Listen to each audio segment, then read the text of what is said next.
Pembacaan dari kitab Nehemia. Sesudah umat Israel kembali dari pembuangan, pada hari pertama bulan ke-7, Imam Ezra membawa kitab Taurat ke depan jemaat, pria, wanita, dan semua yang dapat mendengar dan mengerti.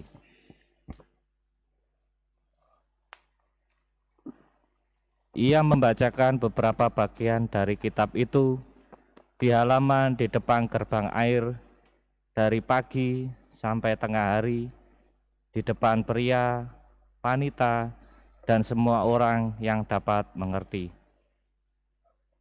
Dengan penuh perhatian, seluruh umat mendengarkan pembacaan kitab Taurat itu.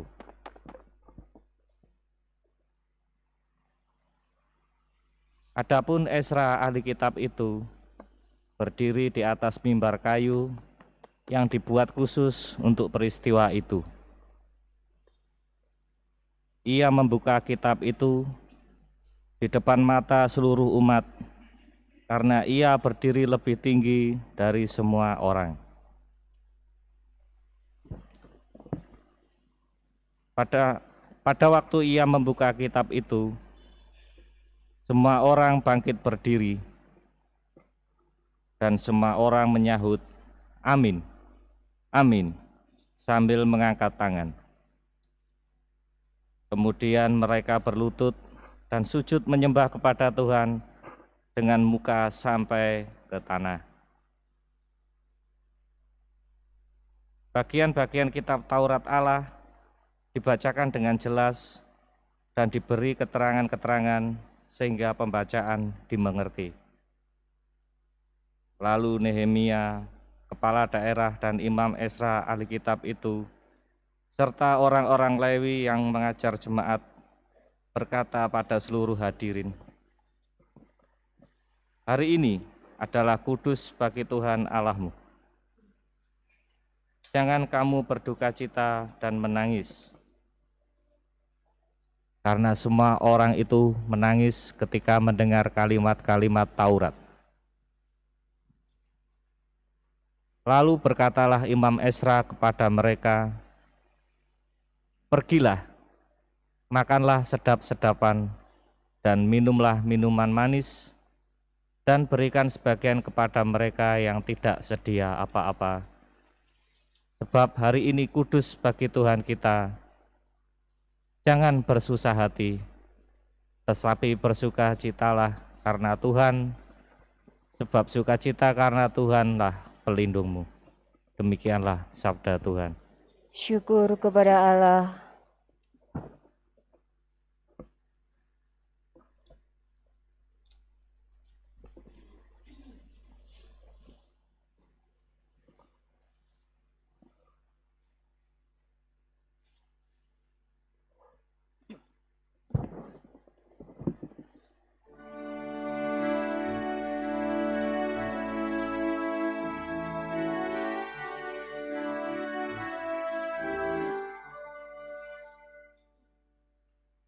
Sabda-Mu ya Tuhan adalah roh dan kehidupan.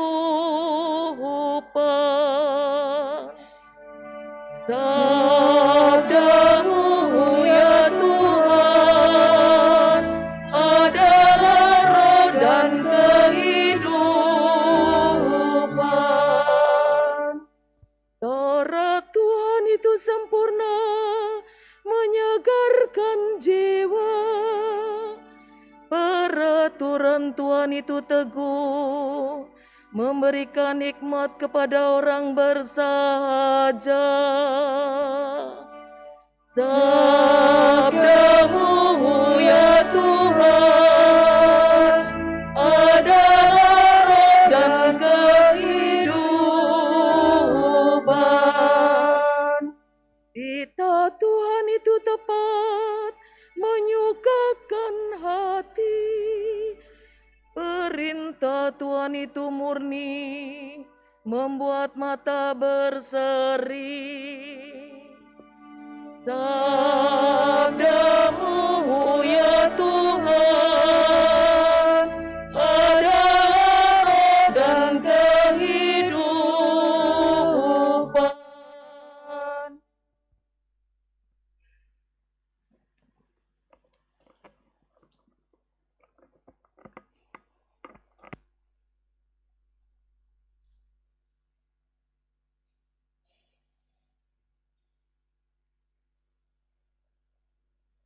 Pembacaan dari surat pertama Rasul Paulus kepada jemaat di Korintus.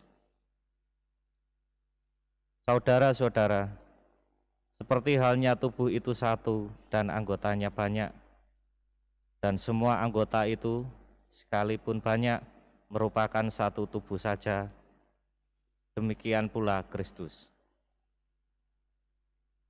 Sebab kita semua, baik orang Yahudi maupun orang Yunani, baik budak maupun orang merdeka, telah dibaptis dalam satu roh menjadi satu tubuh, dan juga diberi minum dari satu roh. Karena tubuh pun tidak terdiri dari satu anggota saja, tetapi atas banyak anggota. Andai kata kaki berkata, "Karena aku bukan tangan, aku tidak termasuk tubuh." Benarkah ia termasuk tubuh? Dan andai kata telinga berkata, "Karena aku bukan mata, aku tidak termasuk tubuh." Benarkah ia tidak termasuk tubuh? Andai kata tubuh seluruhnya mata, di manakah pendengaran? Andai kata seluruhnya telinga, di manakah penciuman? Tetapi Allah telah memberikan kepada semua anggota masing-masing secara khusus suatu tempat pada tubuh seperti yang dikehendakinya. Andai kata semua adalah satu anggota, di manakah tubuh? Memang ada banyak anggota, tetapi hanya satu tubuh. Jadi mata tidak dapat berkata dengan tangan, "Aku tidak membutuhkan engkau."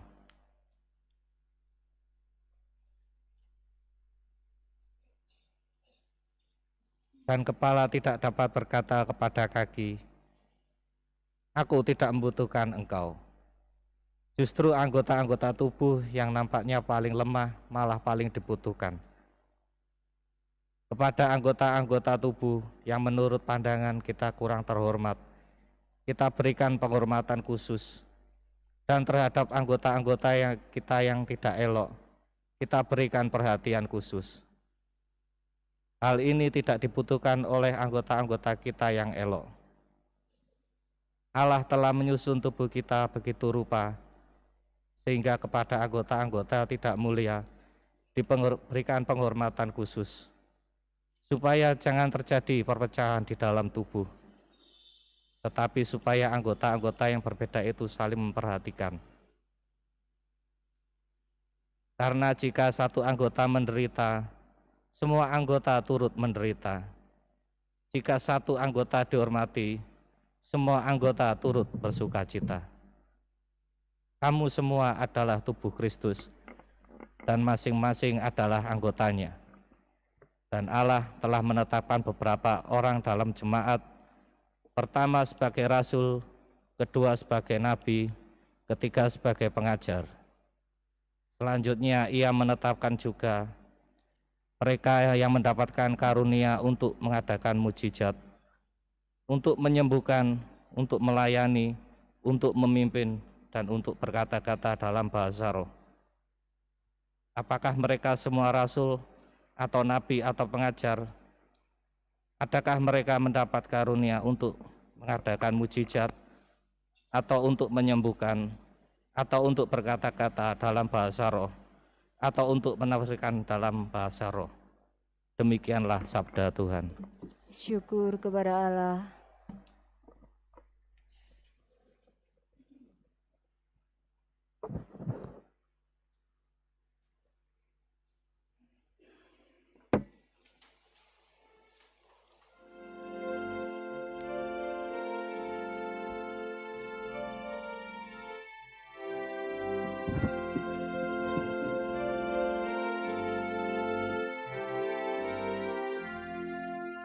Haleluya,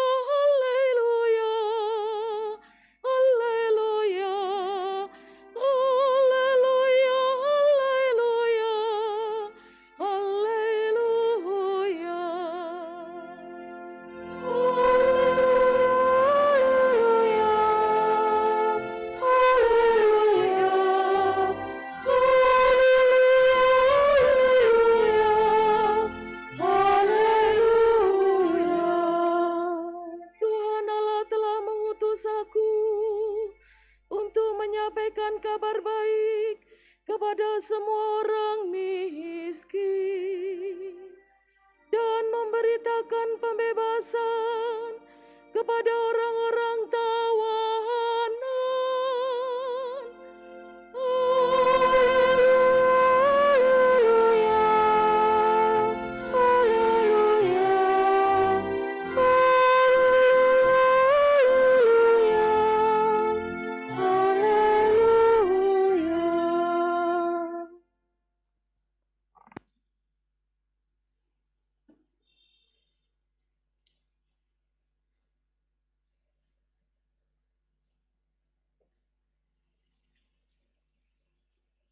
Tuhan bersamamu.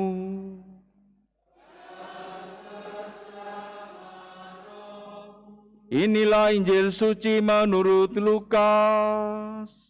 Dimuliakanlah Tuhan.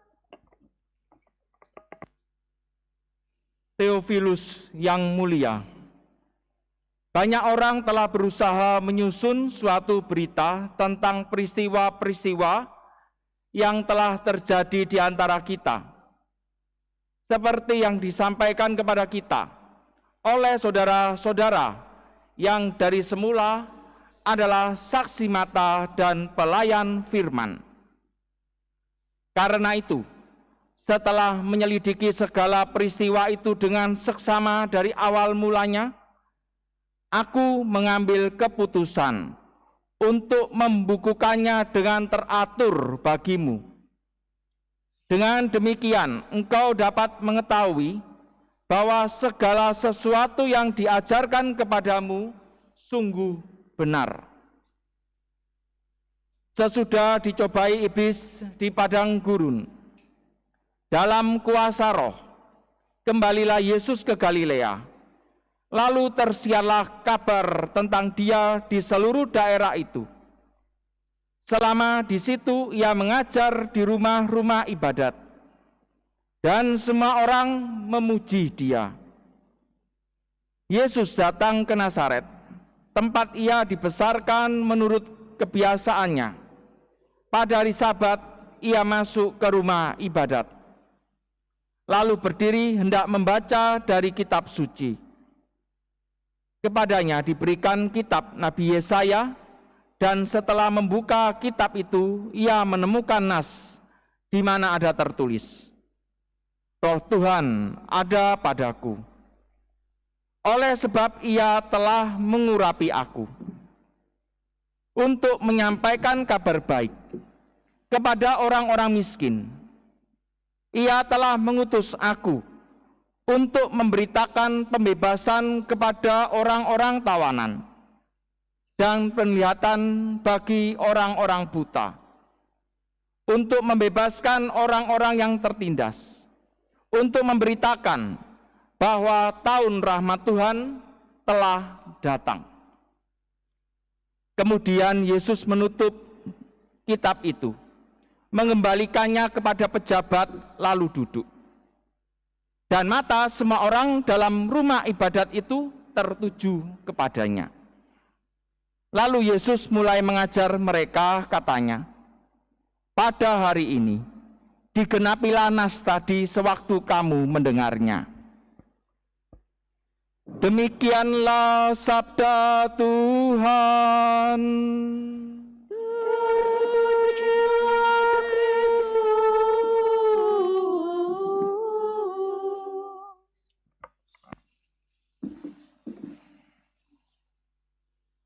Roh Tuhan ada padaku, oleh sebab ia telah mengurapi aku untuk menyampaikan kabar baik kepada orang-orang miskin. Ia telah mengutus aku untuk memberitakan pembebasan kepada orang-orang tawanan, penglihatan bagi orang-orang buta, membebaskan orang-orang yang tertindas, untuk memberitakan bahwa tahun rahmat Tuhan telah datang. Saudara-saudari yang terkasih dalam Kristus, kita mengenal yang namanya visi dan misi. Apapun itu yang bekerja di kantor pasti juga tidak asing dengan kata visi dan misi. Sama, sekolah ini juga ada. Kalau kita melihat ada papan, ada tulisannya visi dan misi. Saudara-saudari yang terkasih, hari ini yang kita dengarkan dari Injil Lukas adalah tentang visi yang dimiliki oleh Yesus sebagai anak Allah yang turun ke dunia. Yesus membaca dari kitab Nabi Yesaya, dikatakan, Roh Tuhan ada padaku, oleh sebab Ia telah mengurapi aku untuk menyampaikan kabar baik kepada orang-orang miskin. Visi yang dimiliki oleh Tuhan Yesus ini adalah sesuatu yang penting bagi Tuhan. Tuhan Yesus tahu apa yang menjadi visinya, apa yang harus dia lakukan. Dan visi diwujudkan dengan suatu misi. Misi itu apa? Misi adalah karya perutusan. Halnya sama dengan apa yang ada dalam kehidupan kita. Ketika kita hadir di dunia ini, kita hidup sampai sekarang ini, kita diberi nafas oleh Tuhan sampai sekarang ini, itu juga diberi Tuhan visi. Tuhan punya suatu tujuan yang indah di dalam kehidupan kita, dan tujuan ini harus diwujudkan dalam bentuk misi, perutusan.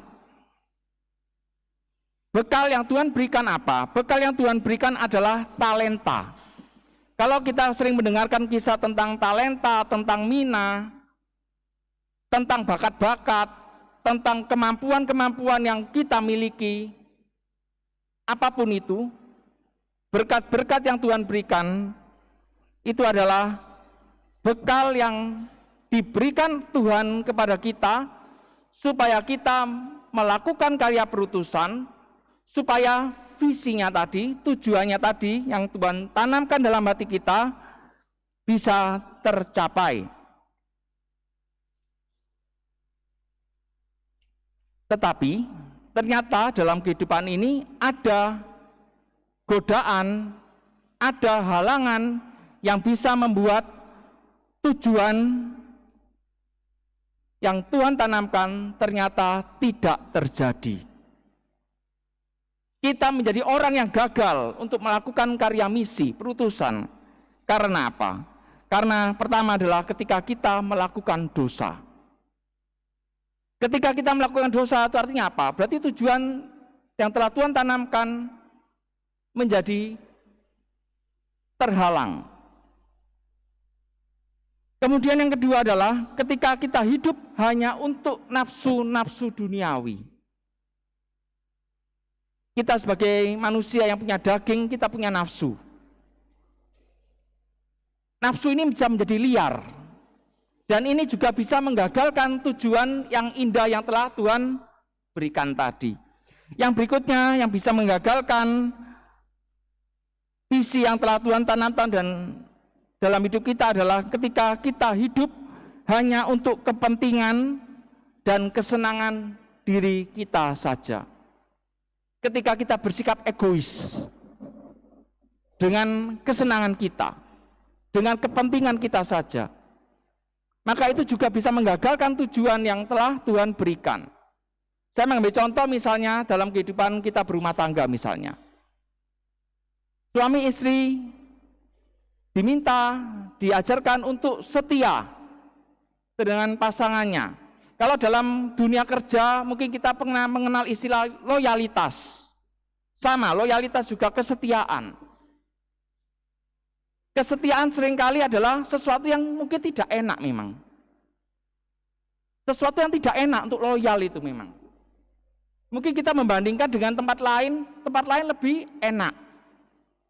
Kalau dunia kerja tempat lain mungkin lebih enak. Inilah godaannya untuk bisa loyalitas. Sama halnya dengan suami istri. Mungkin kita melihat orang lain lebih cantik, orang lain lebih ganteng, lebih gagah. Godaannya untuk tidak setia dengan pasangannya. Saudara-saudari yang terkasih dalam Kristus, kita masing-masing dalam hidup ini telah ditanamkan dalam hidup kita suatu tujuan. Tuhan ketika Tuhan menciptakan kita punya tujuan. Tuhan mau apa? Tuhan mau kita untuk melakukan apa? Mungkin kita seringkali mengatakan, saya tidak tahu, Romo. Tuhan maunya apa? Tuhan ingin saya melakukan apa? Karena itulah prosesnya adalah dimulai dari ketika kita mau menyediakan waktu untuk hening dan berdoa. Ketika kita mau menyediakan waktu untuk membaca kitab suci, untuk berdoa, maka disitulah nanti kita akan menemukan apa ya tujuan Tuhan menghadirkan saya di sini, di tengah-tengah keluarga saya, di lingkungan tempat saya tinggal, di gereja ini, di gereja paroki Santa Maria Jombang. Tuhan juga pasti punya rencana yang indah. Kita harus mencari tahu dari mana ketika kita mau menyediakan waktu untuk hening dan berdoa. Saudara-saudari yang terkasih, kita hari ini diajar oleh Tuhan untuk belajar dari Tuhan Yesus sendiri. Tuhan Yesus peka dengan apa tujuan dia datang ke dunia. Karena itu kita juga diminta untuk melakukan hal yang sama. Kita pun juga harus tahu apa yang menjadi kehendak Tuhan di dalam kehidupan kita. Kehendak Tuhan pasti sesuatu yang baik. Dan memang seringkali kehendak Tuhan itu berlawanan dengan ego kita. Mungkin kita sebagai manusia minta yang enak memang. Minta apa-apa semua ada fasilitasnya. Tapi bisa jadi kehendak Tuhan tidak seperti itu. Kehendak Tuhan mungkin ada suatu tantangan tersendiri. Kita harus melawan kedagingan kita, melawan ego kita. Tapi ketika kita sungguh-sungguh mau melakukan kehendak Tuhan, kita mau hidup dalam kekudusan, yang mungkin seringkali tidak enak juga hidup dalam kekudusan, berat. Tapi ketika kita mau melakukan itu semua, pasti ada damai, pasti ada berkat, pasti ada kebahagiaan. Karena itu hari ini Tuhan mengundang kita semua, supaya kita sungguh-sungguh mau berjuang untuk melakukan kehendak Tuhan, untuk mau taat kepada Tuhan. Sehingga dengan demikian ketika visi yang Tuhan tanamkan tadi, tujuan kita ada di dunia ini tercapai, maka sebenarnya itulah yang namanya berkat. Itulah yang namanya surga. Kalau kita seringkali mengatakan surga itu apa? Surga terjadi ketika kita dekat dengan Tuhan. Pengalaman hidup surgawi terjadi ketika kita melakukan kehendak Tuhan. Dengan demikian, maka hidup kita, rahmat yang telah Tuhan berikan, kehidupan yang Tuhan berikan, akan terus menjadi berkat kalau kita sungguh-sungguh mau taat untuk melakukan kehendak Tuhan.